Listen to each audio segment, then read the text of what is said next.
Welcome to the installation guide for the Arnott Rear Sport Air Springs, designed for BMW X5 E53 with rear leveling. This video will walk you through the essential steps to ensure a successful installation. Before starting, ensure you have the necessary safety measures in place which can be found in the vehicle owner's manual. Lift and immobilize the vehicle properly and isolate any stored energy to prevent injuries or damage. Start by opening the trunk lid and unlock the luggage compartment floor trim panel at the handle.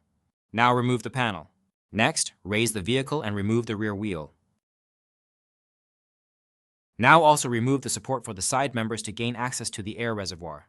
Carefully loosen the air fitting to deflate the air spring.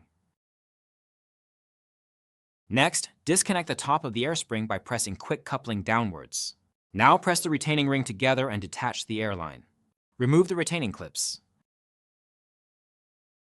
Then detach the locking clip from the bottom of the air spring mount and remove the air spring from the vehicle. The removal is now complete.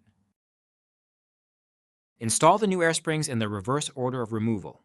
Tighten all nuts and bolts to the vehicle manufacturer's specifications to ensure a secure and proper fit. Check for proper orientation of the airline retention clip, making sure the tapered edge is facing downward toward the spring and is fully seated. Thank you for following our guide on replacing the BMW X5 air springs with Arnott parts. Proper installation ensures the longevity and performance of your vehicle's suspension system. Stay safe and happy repairing.